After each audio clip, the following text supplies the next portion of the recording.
Bonjour à toutes et à tous, bienvenue dans cette deuxième année du cours d'histoire H264, dédié comme vous le savez à la circulation des tissus teints du Pacifique en Normandie de 1748 à 1801. Alors, je sais que l'année dernière a été marquée par de très nombreuses apartés de ma part, qui nous ont considérablement retardé dans le programme.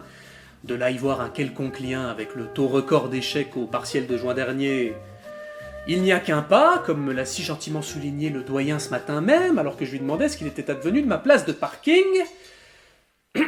Donc cette année, on va se concentrer bien fort pour aller de l'avant et éviter toute digression et filer droit, sans détour, pour relever un peu le niveau et faire de vous l'élite de la crème de la cerise en matière de tissu teint. Terminé, de se laisser aller à partir dans tous les sens, je veux que cette année soit synonyme d'efficacité et de réussite dans notre domaine, et notre domaine uniquement.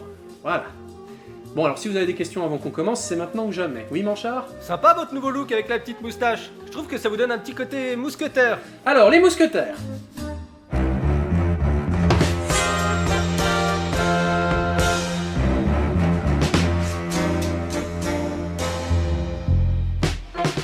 Bon alors Manchard, c'est quoi pour vous les mousquetaires ?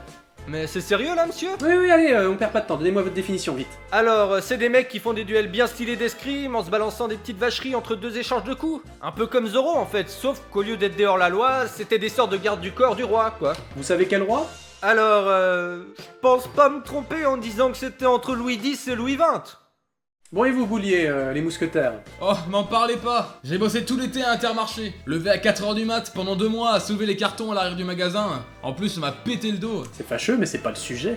Merci pour la compassion. Bon, allez, donnez-moi votre définition et je vous ferai une petite tape sur l'épaule à la fin du cours en sortant. Alors, je dirais que c'était des épéistes de talent, fiers et adroits, bons vivants et proches du peuple, qui défendaient les intérêts des pauvres gens entre deux missions secrètes au service de la France. Nickel ! C'est vrai ? Exactement ce que je craignais d'entendre. Oh. Alors, un petit dernier pour la route. Vous, là-bas, au fond, on vous a jamais trop entendu, là. Oui, bonjour à vous, cher professeur. Alors, j'imagine que si on va parler des mousquetaires, il serait de bon ton d'aborder également le cardinal Richelieu, puisque je crois qu'il avait des gardes personnels qui se sont querellés avec bon nombre de nos gaillards. Ah oui, c'est bien vu, monsieur... Vrai, monsieur. Ah oui, Richelieu, je me rappelle maintenant. C'est le gars qui voulait prendre le pouvoir en renversant Louis Trucmuche. Et du coup, c'était l'ennemi d'Albert. Albert. Le 5e mousquetaire, vous savez. Avec un tromblon chargé de spaghettis à la sauce bolognaise. C'est lui le plus grand. Je veux pas vous décevoir, Manchard, mais... Non, mais vous inquiétez pas, je suis au courant que c'est de la fiction. En vrai, je sais bien que les 3 mousquetaires, ils étaient que 4, me sous-estimez pas trop non plus, ça deviendrait vexant. Bon bah, puisque vous êtes lancé, vous pourriez peut-être nous les citer, les noms des 4 autres mousquetaires. Ouais, c'est Athos, Porthos et Pastis et D'Armagnac. Vous l'avez fait exprès, là. De quoi? Bon, alors je vois que concernant les mousquetaires, il persiste quelques clichés à la pointe. Ne vous en faites pas, quand il s'agit de remettre les choses à leur place, je fais systématiquement mouche. Alors, les mousquetaires, ça couvre une période partant de 1622 et qui ira jusqu'en 1815. Le contexte de création des mousquetaires est celui de fortes tensions politiques et religieuses. En effet, depuis l'assassinat d'Henri IV, les conflits entre protestants et catholiques sont à nouveau très forts, en particulier parce qu'une partie des protestants ne veut pas être fidèle à la couronne de France. De nombreuses révoltes éclatent, de grands seigneurs protestants organisent des troupes, prennent le contrôle de territoires, en particulier dans le sud-ouest de la France. De ce fait, Louis XIII... Ah, je vous avais bien dit que c'était entre 10 et 20. Louis XIII, donc, doit mener de nombreuses campagnes pour mater ses insurgés. C'est pendant ces dites campagnes qu'il va détacher des carabins de la compagnie des chevaux légers de sa garde pour former une unité indépendante. C'est ainsi que ces carabins se verront alors dotés de mousquets, élément qui sera à l'origine de leur nouvelle appellation de mousquetaires.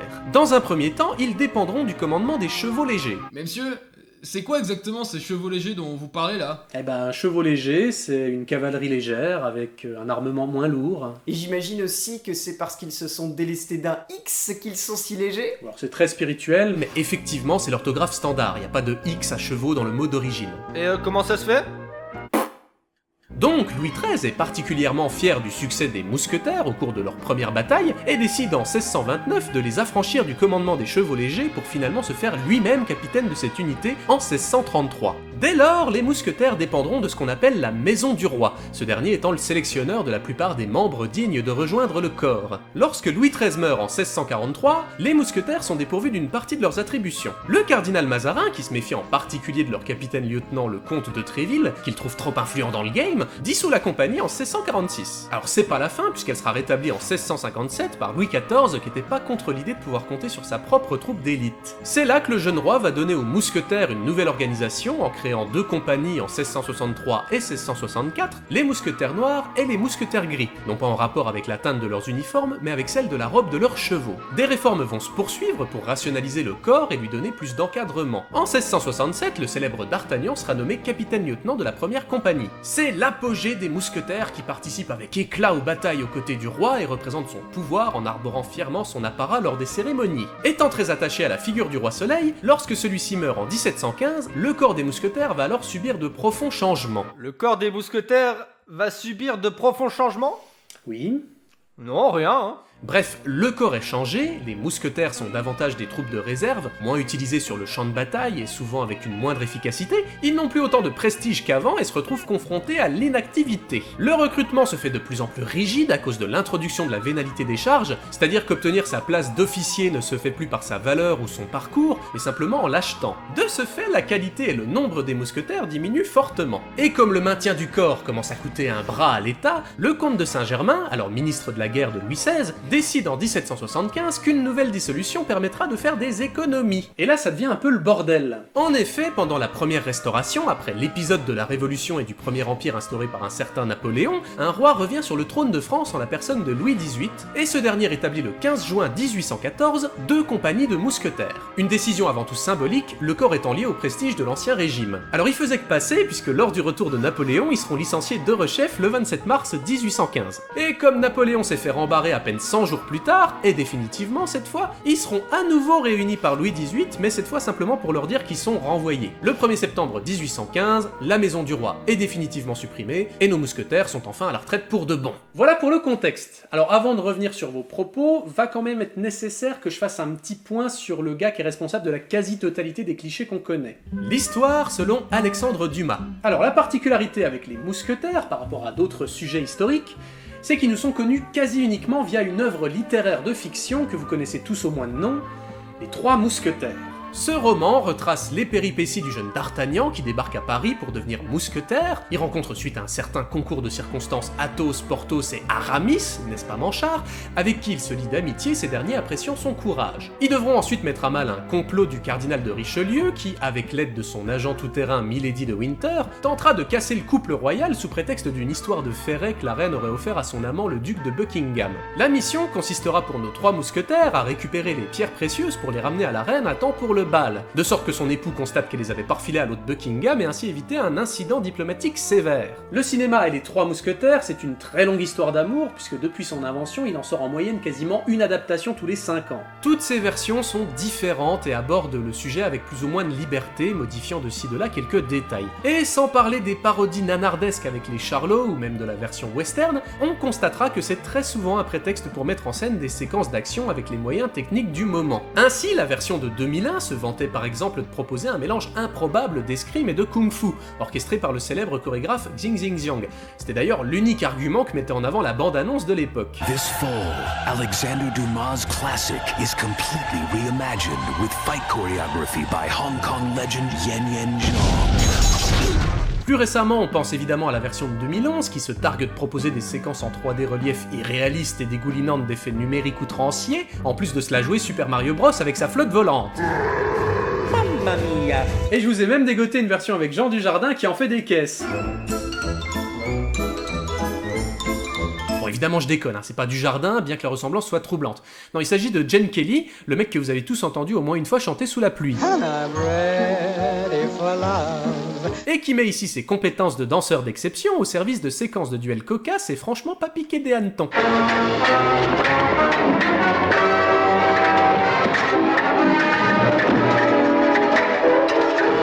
Bref, pratiquement tous les films qui traitent du sujet sont basés sur les romans de Dumas, comme si ce mec c'était l'historien officiel des mousquetaires, alors que, je le rappelle, ce sont des œuvres de fiction. Bon, pour autant c'est de la fiction plutôt bien documentée, hein, Dumas étant passionné d'histoire, et plus particulièrement d'histoire militaire. En effet, le 19e siècle, c'est la période où on va placer cette discipline au rang de science, ce qui va être l'occasion pour Dumas de composer de très nombreux récits ayant pour sujet l'histoire de France. C'est donc entre le 14 mars et le 14 juillet 1844 que paraissent par épisode dans la revue Le Siècle le feuilleton des Trois Mousquetaires. Parce que oui, à l'époque, c'était très tendance de sortir son récit par épisode plutôt que de le publier direct fini. C'était déjà la mode des séries en fait.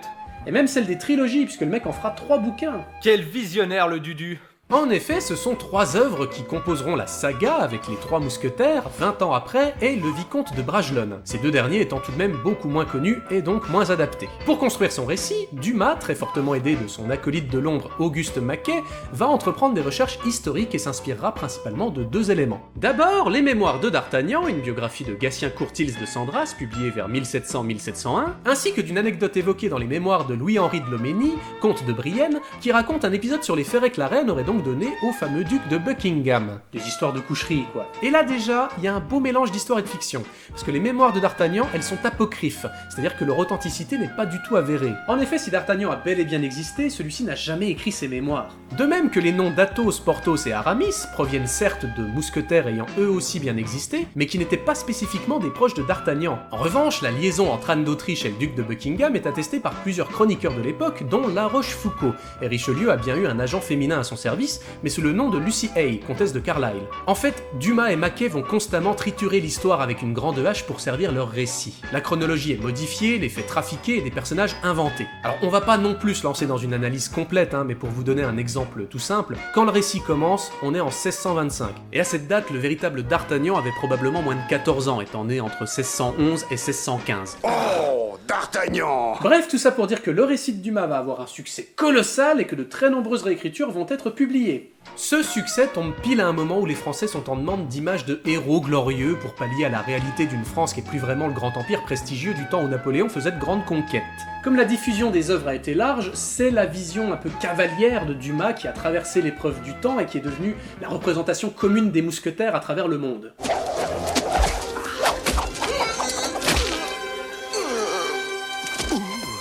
J'adore mon métier.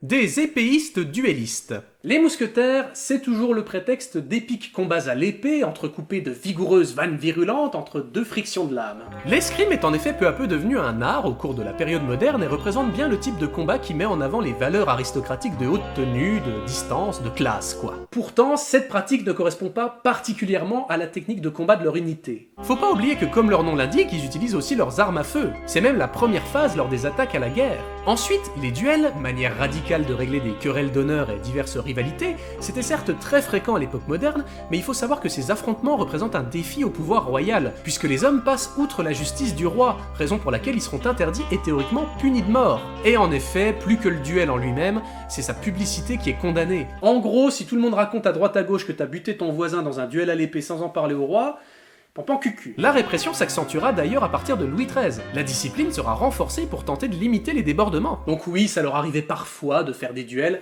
mais c'était une pratique tout à fait répréhensible. Des agents secrets.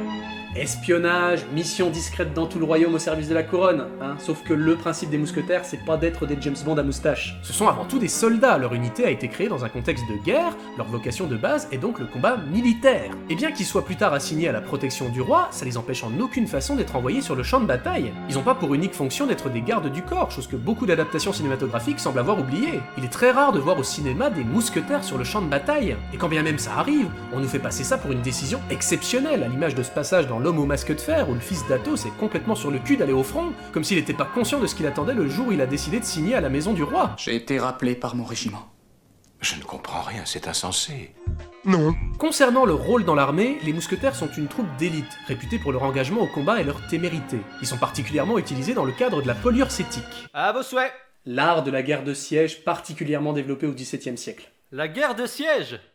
Oui. J'ai une certaine image en tête, vous savez. Et on ne vous remerciera jamais assez de l'avoir gardé pour vous. Bref, tout ça pour dire que les mousquetaires font partie d'un des cercles de protection du roi qui vont l'accompagner lors de ses déplacements et des cérémonies, et également vont opérer à la garde dans certains lieux en alternance avec d'autres corps chargés de la sécurité du roi. Mais sinon, ce qu'on verra aussi la plupart du temps dans les films, c'est des mousquetaires qui vont et viennent partout à leur guise et à toute heure. Ils ont certes quartier libre tout l'après-midi, mais ils doivent être impérativement de retour le soir pour dormir à leur caserne, les petits. En fait, quand le roi n'a pas spécifiquement besoin d'eux, ils sont pas pour autant à se tourner les pouces, puisqu'ils servent aussi de formateurs de prestige pour les futurs officiers, un peu comme une sorte d'école militaire. Il y a donc des exercices quotidiens. Alors certes, Des officiers de confiance comme ce cher d'Artagnan ont pu se voir confier des missions particulières, mais pour l'ensemble des mousquetaires lambda, ça avait beau être des hommes du roi, c'était pas pour autant des kingsmen. De bons vivants, proches du peuple, sympathiques, accessibles, fréquentant les tavernes et riant à gorge déployée en compagnie d'accortes servantes, les mousquetaires ont une image très positive de bons copains avec des bonnes valeurs d'altruisme et une certaine tendance à défendre les plus faibles. Une constante qu'on retrouvera dans pratiquement toutes les adaptations existantes, ceci dans le but de faire de nos protagonistes de véritables héros positifs, quitte à en faire un peu trop parfois. C'est D'Artagnan! Peuple de Paris, je suis l'un des vôtres. On crève de faim! Ce qu'ils nous ont donné, même les rats n'en veulent pas!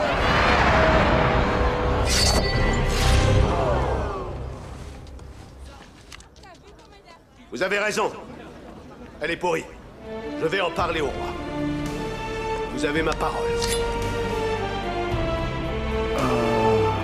Mais le mieux pour nous faire apprécier cette bande de joyeux lurons, c'est quand même de les faire rigoler tout le temps.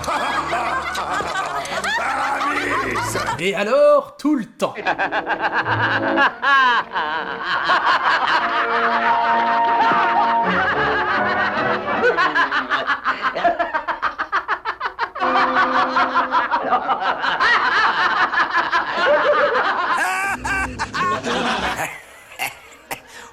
Bref, on nous renvoie perpétuellement l'image d'une bande de gentilshommes avec qui on boirait bien une bière dans une bonne auberge. Or, je vous le donne en mille, ils n'ont pas toujours été perçus de la sorte. On peut déjà comparer la vision de Dumas et la réalité historique grâce aux devises attribuées aux mousquetaires. Alors pour l'œuvre de Dudu, vous me direz que c'est tous pour un et un pour tous, hein, le truc qui respire la franche camaraderie. Tous pour un et un pour tous. Un pour tous. Tous pour un. Un pour tous et tous pour un. Un pour tous. Hey. Un pour tous et tous pour un. Alors déjà, cette devise, elle apparaît jamais sous cette forme dans le roman, mais surtout, elle est très différente des véritables devises des mousquetaires qui étaient, pour la première compagnie, pardonnez mon latin, Quoruit et letum, soit d'où vient la mort, et, pour la deuxième, Alterius Jovis altera tella, soit les autres armes d'un autre Jupiter.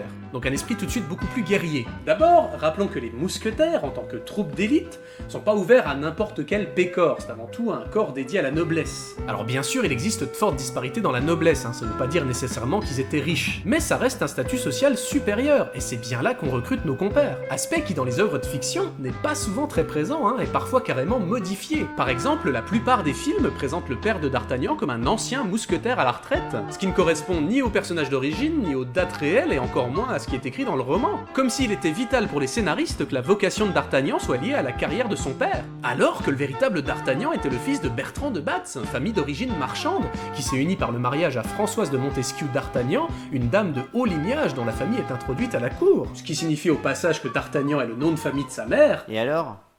Ah non, mais c'est tout à son honneur, hein. En fait, plus que leur origine sociale qui les place déjà bien à l'écart du peuple, c'est surtout les interventions musclées des mousquetaires qui les distanciaient de la figure de Robin des Bois versaillais. En effet, au service du souverain, les mousquetaires ont été amenés à faire des interventions de police à l'intérieur du royaume, et en particulier à venir réprimer des révoltes contre l'impôt. D'Artagnan lui-même est notamment envoyé en mission pour écraser une importante révolte fiscale qui secoue l'Ardèche au printemps 1670. Les mousquetaires seront également envoyés contre les bonnets rouges en Bretagne. Bon, pas ceux-là, on est bien d'accord, donc afin de mater un soulèvement antifiscal concernant notamment les paysans et qui sera réprimé avec violence. L'intervention des mousquetaires est alors perçue à Rennes et dans toute la Bretagne comme l'instrument d'une trop grande punition de la part du roi. Ils deviennent alors l'incarnation de la violence de l'État, à la guerre comme dans ses opérations de police, et sont indéniablement associés au pouvoir monarchique. Donc pas vraiment des défenseurs des opprimés et des nécessiteux. Les némésis du vil Richelieu. Alors là, avec le cardinal de Richelieu, c'est toujours l'occasion d'y aller bien franco avec le manichéisme. En même temps, c'est pratique avec son bouc malsain et sa tenue couleur rouge sang, on obtient rapidement un méchant bien identifiable, sans parler de la parfaite opportunité d'orchestrer des combats de gentils mousquetaires bleus contre les méchants de l'équipe rouge. Alors la Palme d'Or reviendra quand même à Disney pour sa version de 1993, où Richelieu y est dépeint en pervers Machiavel monomaniaque, vil conspirateur aspirant à dominer la France tout entière, si ce n'est le monde. Un pour tous et tout pour moi. Et ça encore, on a l'habitude, ne serait-ce qu'avec Albert le 5e mousquetaire, mais franchement, je résiste pas à l'envie de vous passer la séquence d'introduction de Richelieu dans le film de 93 pour que vous compreniez bien à quel point les mecs ils y sont allés un tout petit peu trop fort, quoi.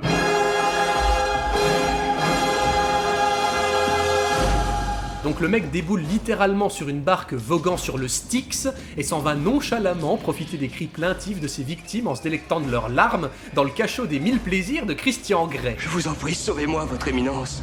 Je vous en supplie, ayez pitié, ayez pitié. Non, je vous en supplie. Non, pas ça, non.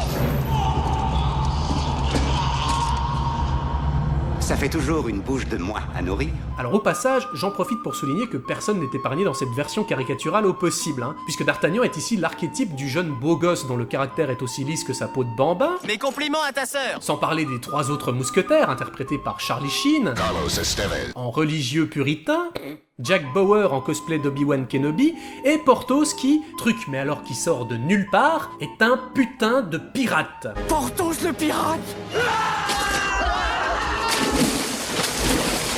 Pirate? Je suis célèbre, je te l'avais bien dit. Mais pourquoi, nom de Dieu, dans ce film, Porthos est un putain de pirate sa mère? Ce que tu dis n'a aucun sens. Bref, pour revenir à Richelieu, on constatera certes que sa très mauvaise image, elle existait déjà au XVIIe siècle, du fait que le bonhomme avait beaucoup d'opposants, en particulier chez les protestants, de par son intransigeance à mener une politique de lutte contre eux. Et pour le coup, la littérature du 19e l'a vraiment pas épargné. Et il y avait pas que Dumas qui était dans le coup, il y avait aussi Alfred de Vigny avec 5 Mars, ou encore Victor Hugo dans Marion de Lorme, qui ont vraiment fait de lui un espèce de conspirateur qui veut la peau du roi, quoi. Pourtant, il faut savoir qu'au départ, c'est Louis XIII qui a obligé Richelieu à se protéger par le biais d'hommes d'armes, car il avait déjà été la cible d'un complot et le roi tenait tout particulièrement à protéger son principal ministre. Certes, plus tard, Richelieu va enrichir sa garde personnelle et développera des points de désaccord et de tension avec le roi, mais on est très loin d'une guerre ouverte ou de quelconque conspiration visant à renverser la monarchie, faut pas déconner. Et pour revenir à nos moutons, bien sûr qu'il y a eu quelques conflits entre mousquetaires et garde du cardinal, mais faut savoir que c'était des clashs qui étaient surtout liés à la rivalité entre Richelieu et de Tréville, 2 hommes d'influence, vous voyez. Alors d'un côté, les gardes du cardinal étaient parfois jaloux de la réputation prestigieuse des mousquetaires, mais d'un autre côté, ils pouvaient se la péter aussi parce qu'ils recevaient leur paye plus régulièrement, le cardinal entretenant financièrement ses troupes directement.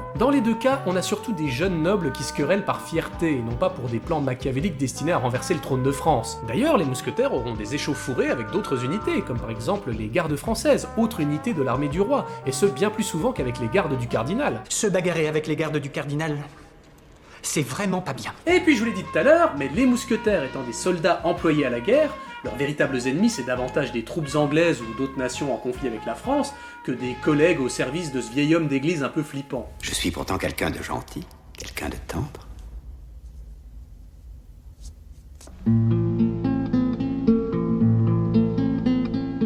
Sans le succès des romans d'Alexandre Dumas à travers le monde, le grand public n'aurait sans doute jamais eu vent de l'existence d'un simple corps militaire armé de mousquets, au milieu de tant d'autres soldats de l'époque. Le fameux D'Artagnan et ses compères seraient des figures très obscures, car dans les faits ce sont des personnages dont on connaît très peu de choses. Et finalement, un film de mousquetaires, ça se résume presque uniquement à adapter ces œuvres du 19e siècle, car c'est un bon point de départ pour peindre une fresque historique pleine de rebondissements, avec le soupçon d'aventure qui va bien et de bons vieux héros des familles qui font plaisir. Bon, c'est aussi surtout un prétexte pour assouvir une envie de KPDP épique, quitte à parfois pousser le bouchon un peu trop loin en y ajoutant des éléments anachroniques, comme du kung-fu et autres pirates volants. Cependant, les éléments de base sont là, c'est toujours de Dumas dont il est question. Tout ça nous rappelle à quel point le cinéma, c'est l'héritier direct de la littérature du 19e siècle, qui avait déjà établi pas mal de clichés sur l'histoire qu'on retrouve encore aujourd'hui. En effet, le 19e, c'est la grande époque de popularisation des grands mythes historiques, dans lesquels le 7e art va continuer de piocher inlassablement.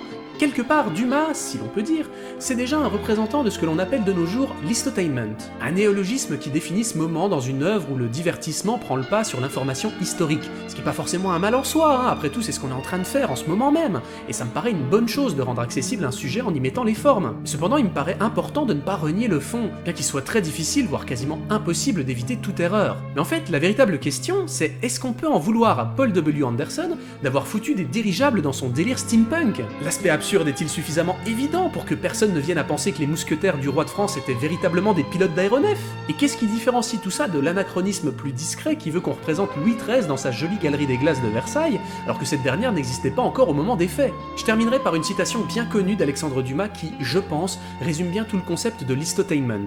On peut violer l'histoire à condition de lui faire de beaux enfants.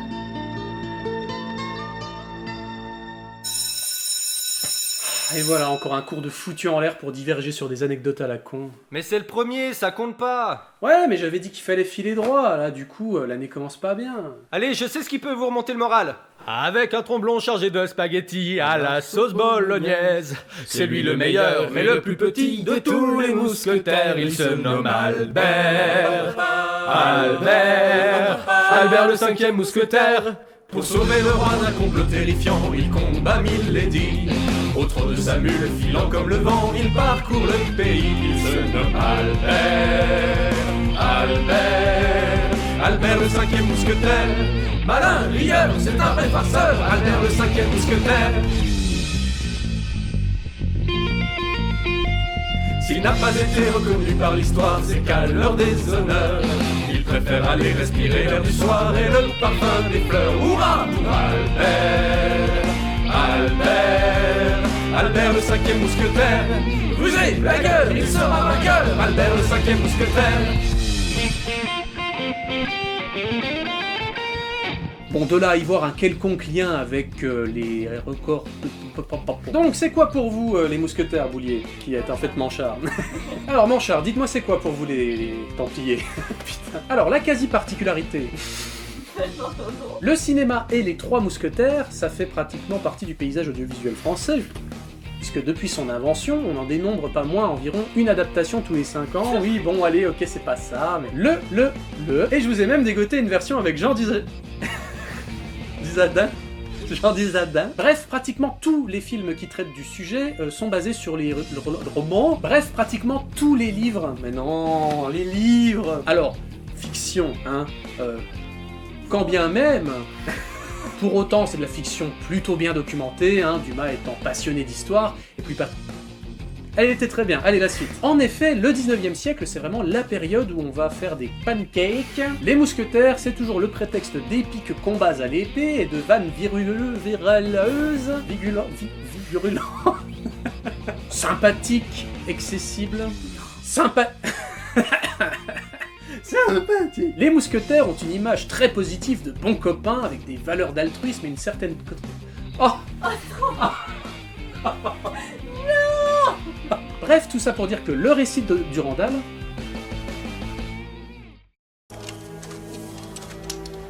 Rochefort. J'aurais dit Roquefort, moi, rapport à l'odeur.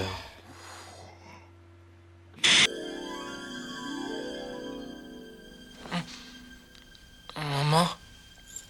Maman, c'est toi? Calme-toi, Marty. Voilà revenu à notre bon vieux 27e étage. 27e étage? C'est pas possible, c'est pas toi. Mais bien sûr que c'est moi, Marty. Tu es sûr que ça va? Tu as tellement... grossi?